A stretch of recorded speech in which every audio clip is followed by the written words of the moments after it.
All right, so obviously last time we talked, life was a little different as far as basketball coverage. I guess just being able to go out to games and stuff. And we missed the AAU season last year. So kind of what have you been up to? The last 6 months. Well, the spring was, I think, a transition time for us, where we Right. were, especially where I am in the Northeast, we were just kind of getting back on the court and Yeah. getting back to things, what felt like it was starting to get back to normal. And then, certainly as we were getting towards the summer, that was a lot of fun because the recruiting period came back as we were not only as we were used to it, but even more because I think they were trying to make up for lost time. So you had the two scholastic periods, and then you had 3 weeks in July. So that was a lot of fun because after feeling like we were, behind, quite frankly, during the pandemic because we just couldn't see as much as we wanted or we were accustomed to have, basically 5 weeks in the summer, or at least parts of 5 weeks in the summer to try and catch up and to try and see everybody. That was a lot of fun. Right. Obviously, we missed out on, like I said, EYBL, Adidas, Under Armour. So kind of just, I know you were probably at least two of the three. Kind of just I give me. did all three. You did I did all all three. three. I spent at least four. Let me make sure I'm saying this right. Yeah, I spent at least 4 days at all three because I thought that was really important. Right. And it was somewhat easier because Peach Jam wasn't just during the live period. So I know that, so I started off in Alabama, and I did that first week in Adidas. And then the second week, I went home for like 2 days to see my family. And then I went to Peach Jam, which was, not college coaches weren't out. It was just NBA scouts there. So I think I was at Peach Jam Tuesday through Thursday, I want to say. And then I went to Under Armour for all of that weekend. And I had also popped in at Under Armour on the Sunday of week one. So I kind of did 4 days in Alabama, and then I was flying out of Atlanta. So I was able to see a little bit of Under Armour and get a head start on that. And then, like I said, week two, I started in the dead period, so to speak. I went to went to Peach Jam, flew from there to Dallas to do Under Armour. Same thing. I went home for a couple of days, see my family, and then I went back to Peach Jam, where we had that on TV to end the week. And Yep. and Paul and I kind of had the opposite schedules, so so he saw all three as well. Like every grassroots season, there's kind of a guy or two that just blows up. Not two, you know what I mean? There's a lot, but who were kind of a couple guys that like blew up. Well, honestly, I think it was like different guys at different weeks because we were starting so far behind where we historically were. So in June, I did mostly Northeast based stuff. So I did the NEPSAC camp and I went down to DC and DMV area for a couple of events in the first week. And I was in Philly, and I hit the Hun event. Hun and Blair do kind of have those Middle Atlantic prep school type teams. So that, I would say in June, the guys that really emerged in my mind were like obviously Desmond Claude and Chase Ross kind of blew up here in New England. I thought Isaiah Coleman down in DC, he doesn't, he's in our ESPN 60. He doesn't have he doesn't, it doesn't seem like he has the national buzz yet, but it's very clear to me that he's a highest level type talent. So he was Cam Whitmore in that DC area. It kind of broke out in that first week.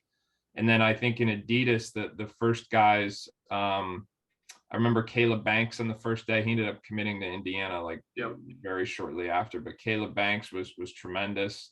That Midwest Basketball Club, I mean, they were really something to watch. Those two kids both blew up. So there was, you could go down the just because we came in with so much less context and background information than usual. it was kind of like it was somebody new emerging every day, because it's just so different to watch them on tape and then see them in person. And as I said, in the spring, we'd seen a little bit because we were out in the spring, but there's nothing like I can't I don't know of many events. Let me say that. I don't know of many events that can simulate the competitiveness of the sneaker circuits. So I just think those are the best evaluation settings in the summer, and you know, from the spring to the summer. Right. Hmm. So moving into, we're getting closer to high school season, or prep season starts probably, 2 or 3 weeks. Yep.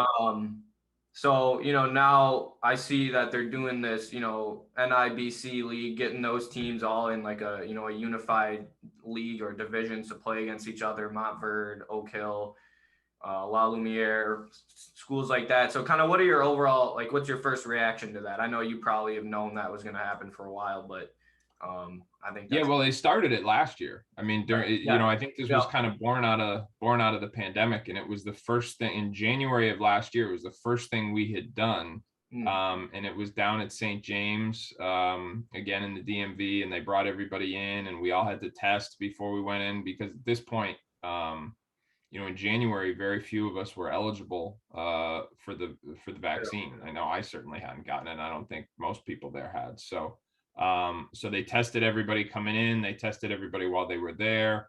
There weren't any fans there, as I recall. So it was kind of born out of that. And because that was, I think it's an interesting thing that's not unique to grassroots basketball, but there's a lot of things that I think happened during the pandemic that the pandemic forced upon us, that are now here to stay. And obviously that's a parallel that goes across lots of different walks of life. But in grassroots basketball, or in youth basketball, whatever you want to call it, I think the NIBC was an example of that. And it went so well, and it created such a platform for kids on those teams during the pandemic, and they were able to do it safely during the pandemic, that and I'm not in the, I should be clear, I'm not in the, the inner workings of how that works. I know that Paragon is right at the heart of that, and they've done a tremendous job both last year and obviously this year of creating a platform for those schools and the kids and coaches at that school, those schools. And I know I'm excited to see it, and to get to call a few of those games. So it should be a lot of fun. And again, similar to what I said about the sneaker circuits, whenever you have highly competitive environments, with the best of the best in terms of talent, those are the premier evaluation settings. So from that standpoint, I'm excited about it as well. Yeah, no doubt. Okay, so I asked you that because obviously with social media we see all this hype stuff, kind of just the same guys it feels like you see if you don't watch it closely. And I want to ask you about, we saw Overtime Elite, they opened up their new arena, played their first week of games. They were actually down here in North Carolina, where I am too, playing a couple prep schools. But what's your what's your take on how, they're going about that Overtime Elite League? Well, I think you have to first respect what they've done, because they've come in and they've changed the market. They've provided a alternative to kids and their families who want to be professionals sooner rather than later. And there's no denying that they have, to use a term that again goes beyond basketball, but they've been market disruptors. They've changed the game. So you have to respect what they've done. I think, I think in my mind, we have to be open-minded to see how this is going to, because the most important thing is the kids in my mind. So their investors, again, have to respect it. The Jeff Bezos and Kevin Durant, stuff like that. You have to have nothing but respect for what they've done and what they've built.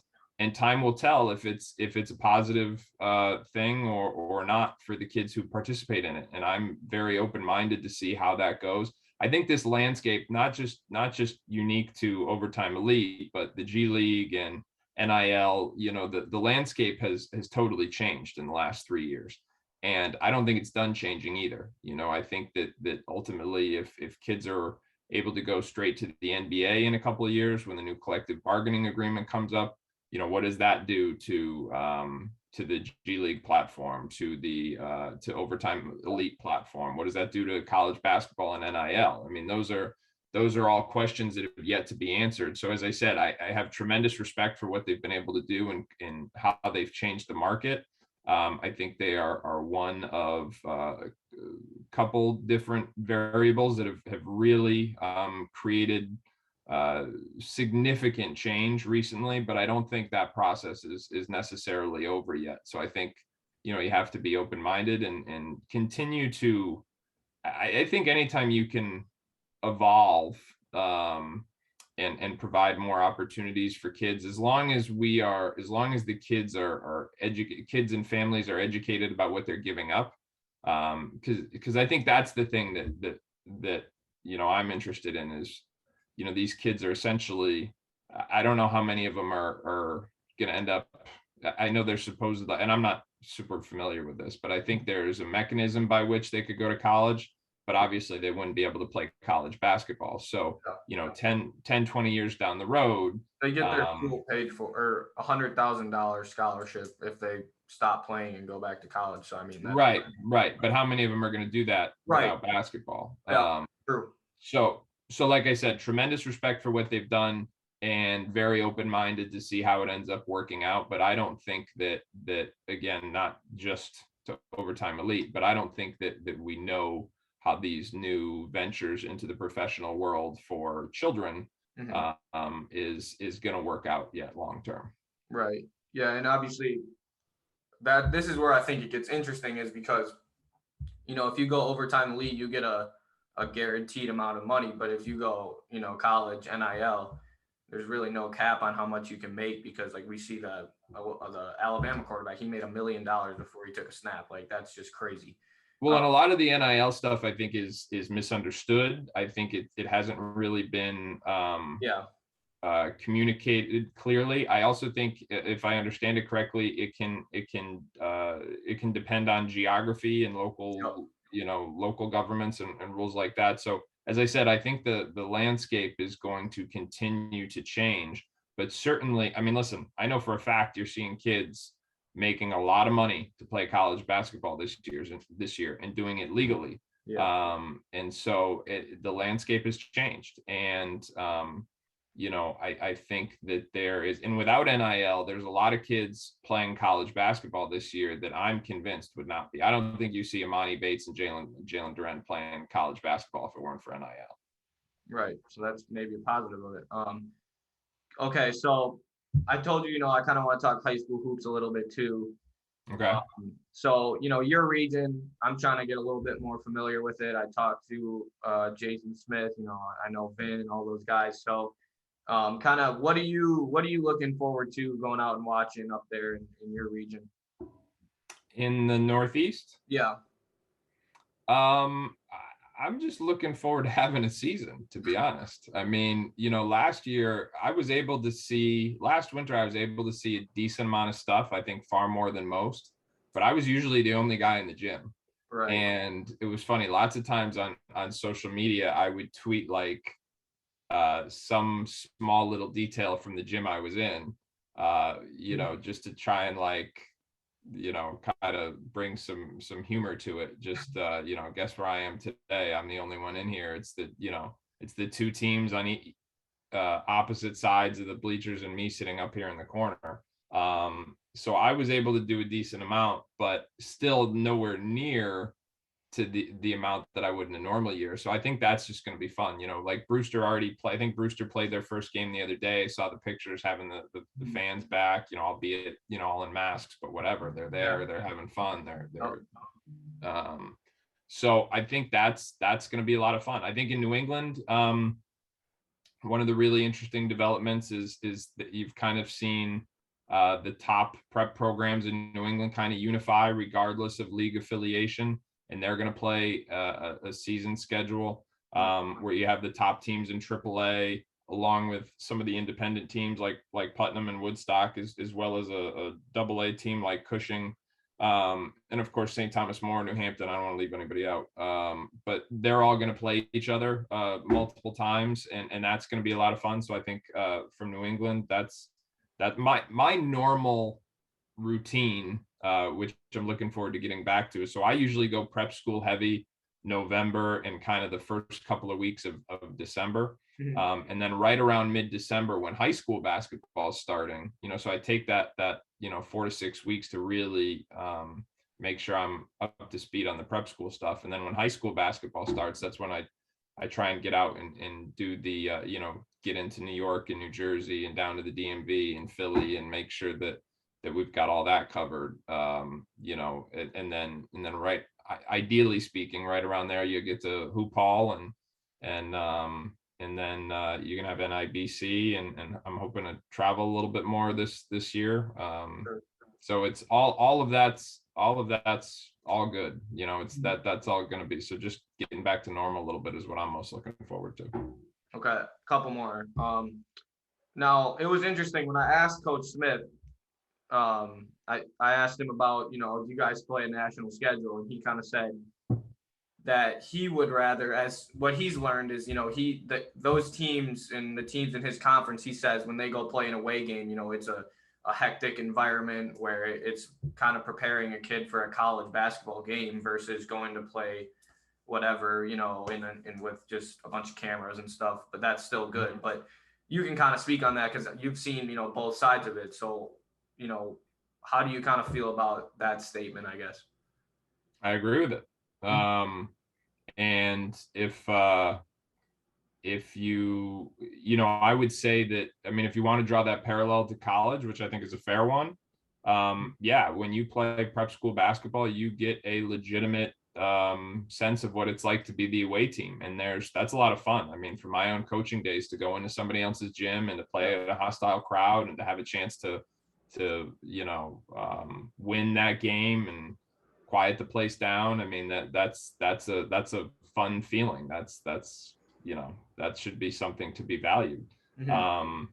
Similarly, there are showcase style events that have a lot of value as well, not necessarily for the same reasons, but because from an efficiency standpoint, if you're a recruiter or college coach or even an NBA scout these days, when you put that many players in the same place at the same time, you're going to get a lot of eyeballs on it.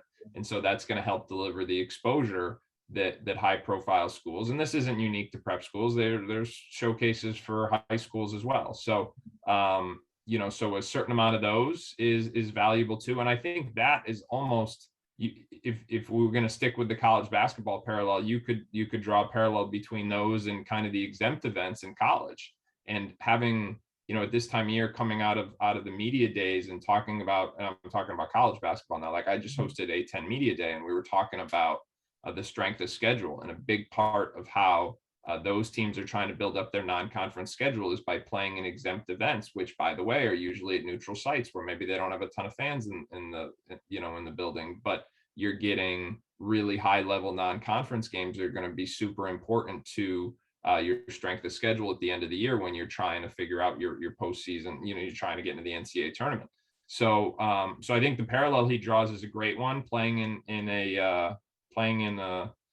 true road games, there's absolute value in preparing you for college, and there's obviously value in playing in some exposure events where you have where you have a lot of eyeballs on you at once, and can be similar to those exempt types of events at the college level as well. All right, so you didn't really think I was going to disagree with Jason on your podcast, did you? No, I didn't. It was a good point though that he made. I didn't really think about it. Yeah, for sure. Okay, last thing, college hoops. You just hosted the A10 Media Days. That was cool. Are there kind of teams that you check in on, or are you kind of just like an overall fan of college basketball? Overall fan of college basketball. If I'm gonna, it's funny. It's been like 16 years since I've coached in college, and it's been I think 7 or 8 since I've coached in prep school. But I still view the game. If I'm going to watch a game, it's very rarely just from the perspective of a fan, like I'm gonna root for my favorite team. It's usually from the perspective of I'm gonna try and learn something either about the players that I'm individually evaluating to see what their arc has continued to be at the college level if I've seen them in high school, or even from an X's and O standpoint as a former coach to see like, okay, what are we running now? I actually think the X's and O's standpoint is the part of the evaluating process that people don't talk about. Like it's one thing to watch a lot of high school basketball and know who the best high school players are, who the best AAU players are. But if you don't understand the intricacies of the college game, then I don't understand how you could potentially project a high school player to that one. So I think that No one talks part of about. what's that? I agree with that. No one talks about X's and O's ever. Yeah, and it doesn't have to be like, but it doesn't have to be the I specific know what you plays or feel. anything, but you have to understand concepts. I mean, if you don't understand how teams generate offense at the next level, then you're not going to understand what needs to be emphasized at this level in terms of what projects. And those are kind of the nuances that I think are oftentimes lost. And so from that standpoint, I think it's really important. It's fun for me, but it's also really important for me as an evaluator to keep up with the game, to keep up with the trends of the game, to see what types of concepts teams are relying on to score, and what's trendy, if you will, on both ends of the ball. So again, that allows you to have a better understanding of what you need to value when you're evaluating high school prospects.